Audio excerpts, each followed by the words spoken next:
Hello final year. Next देखो हमारे पास क्या है, बहुत इम्पोर्टेंट है। इसने कहा कि मैक्सिमल लीनियरली इंडिपेंडेंट सेट, मतलब एक सेट के जितने मैक्सिमल लीनियर इंडिपेंडेंट सेट हो सकते हैं, जैसे 3x3 के उसमें है R3 में तो 1 1 0 यानी 0 1 0, तो इसके मैक्सिमल 3 ही सेट ऐसे हैं जो आपके लीनियरली इंडिपेंडेंट हो। अगर आप चौथा सेट लोगे ना, वो 110% आपका लीनियरली डिपेंडेंट आएगा। ठीक है, आई बात समझ में? तो ये कह रहा है कि मैक्सिमल लीनियरली इंडिपेंडेंट सेट, यानी let S be a subset of vector V F, then S is set to be maximal linear. उसको मैक्सिमल कब बोलेंगे? जब subset of V of not super set of S, यानी S का कोई भी super set नहीं होगा जो खुद एल आई हो। ठीक है, उसको बोलेंगे मैक्सिमल। आगे बात समझ में? जैसे ये है फॉर एग्जाम्पल मेरे पास V, ये है अंदर S में फॉर एग्जाम्पल n वेक्टर्स है, तो S को मैं मैक्सिमल लीनियरली इंडिपेंडेंट सेट कब बोलूंगी?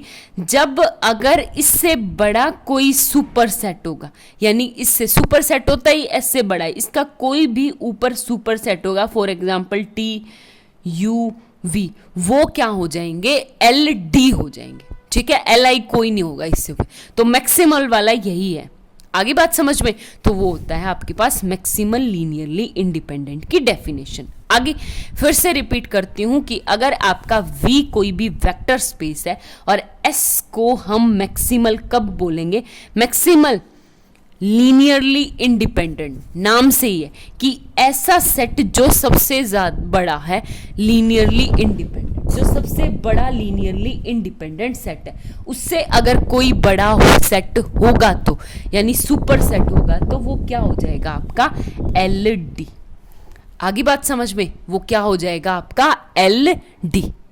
ठीक है, ऐसे करना है। अब आपको इसके ऊपर बेस्ड एक थ्योरम है। इसने कहा if V F is a finitely generated vector space then any maximal L I, अगर मेरे पास वी एफ कोई भी वेक्टर स्पेस है और वो फाइनाइटली जनरेटेड है, फाइनाइटली जनरेटेड सेट का मतलब है कि मतलब कुछ फाइनाइट नंबर ऑफ वेक्टर्स से जनरेट किया जा सके, then any maximal linearly independent subset of V, यानी जो मैक्सिमल लीनियरली इंडिपेंडेंट सेट होगा ना S का, यानी ये हो गया फॉर एग्जांपल V, और मैंने S को प्रूव कर दिया। S को क्या प्रूव किया? मैक्सिमल लीनियर इंडिपेंडेंट सेट, तो वो क्या हो जाएगा? आपका बेसिस हो जाएगा V का।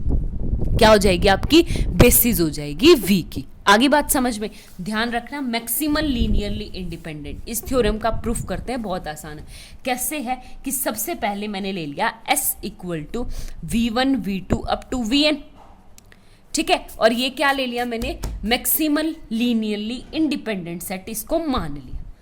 हो गया क्लियर? अब मुझे प्रूफ करना है, टू प्रूफ, ये प्रूफ करना है कि लीनियरली इंडिपेंडेंट सेट तो मिल गया है, और बेसिस की डेफिनेशन में दो चीज होती है, एक तो लीनियरली इंडिपेंडेंट सेट, दूसरा होता है कि V को एल एस क्या कर दे, मतलब S के एलिमेंट से हम पूरे V को क्या कर सके? जनरेट कर सके, यानी उसके लीनियर कॉम्बिनेशन से लिख सके।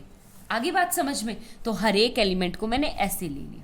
हो गया क्लियर? अब एक बात बताओ, सबसे पहले आपको इसको इक्वल प्रूफ करना है। अगर आपको इसको इक्वल प्रूफ करना है तो दो, एक बार तो पहला V को इसके अंदर कंटेन, एक बार LS को इसके अंदर कंटेन। ठीक है, आगे बात समझ में? तो एक तो ऑब्वियसली बात है, अगर S ये है तो LS यानी S की हेल्प से जो लीनियर कॉम्बिनेशन हो रखे हैं वो ये होता है, और कैपिटल V होता है, तो LS आपके पास ऑटोमेटिकली कंटेन होता है V के अंदर। ये तो फर्स्ट कंडीशन तो प्रूव हो गई। आगे बात समझ में? अब हमें फर्दर दूसरी कंडीशन प्रूव करनी है, टू। अब सिर्फ इतना प्रूव करना है कि to prove V is contain in LS। ठीक है, V is contain in LS। आगे बात समझ में? तो कैसे करेंगे? यहां से एक एलिमेंट उठा लेंगे हम, V उठाएंगे इस तरह से, देखो V बिलोंग्स टू किस में? कैपिटल V से। आगे बात समझ में? अगर मैं V लूं और वेक्टर्स ले लूं, अब मैं V1 V2 up to Vn और कैपिटल V, ये स्मॉल v, ये है। अब एक बात बताओ, S को मैंने क्या लिया था, लीनियरली इंडिपेंडेंट मैक्सिमल, तो ये V क्या आ जाएगा आपका, LD बना देगा इसको। तो ये सेट क्या आ गया आपके पास, LD, यानी लीनियरली इंडिपेंडेंट। और लीनियरली डिपेंडेंट का मतलब ये होता है कि कहीं पे अगर आपके पास कुछ ऐसा दिखा है कि A1 V1 plus A2 V2 plus up to AN VN plus AV equal to 0, तो आपके all AIs are not equal to 0। ठीक है, कि ये सारे के सारे 0 के इक्वल नहीं है। अगर ये 0 के इक्वल नहीं है तो मेरे पास यहां से दो कंडीशन, सबसे पहले A is not equal, A equal to 0। ठीक है, A क्या आ गया आपका, इक्वल टू 0। अगर A इक्वल टू 0 आ जाता है तो यानी A1 V1 plus A2 V2 plus up to क्या AN VN इक्वल टू क्या हो जाएगा, 0। तो यहां से तो ये क्या आ गया मेरे पास, LD है।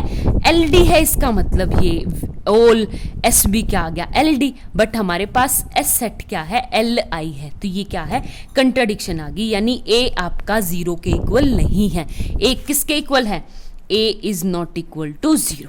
ठीक है, A क्या आ गया, नॉट इक्वल टू 0। अगर A नॉट इक्वल टू 0 है तो मैं डायरेक्ट लिख रही हूं यहां से, तो मैं V को कैसे लिख सकती हूँ, कुछ इस तरह से, minus A1 by A V1 plus minus A2 by A V2 plus up to कहाँ तक, minus AN by A VN, और ये क्या आ गया, V equal to B1 V1 plus B2 V2 plus up to BN VN, यानी इसको replace कर दिया मैंने B1 से, इसको रिप्लेस कर दिया B2 से। ठीक है, तो एक बात बताओ, यानी इस वेक्टर V को मैंने S के एलिमेंट्स के लीनियर कॉम्बिनेशन में लिख दिया, यानी V बिलोंग्स टू LS।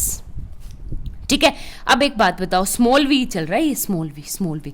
अब स्मॉल v उठा के मैं चली थी कैपिटल V वेक्टर स्पेस से, और प्रूव मैंने किसके अंदर दिखा दिया, तो इसका मतलब ये क्या आ गया मेरे पास, L capital V belong contain in LS।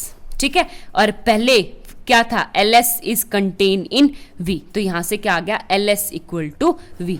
आगे बात समझ में, तो यानी ये क्या आ गया आपके पास, बेसिस बन गई, क्या बन गया आपके पास, बेसिस। ठीक है, थैंक यू।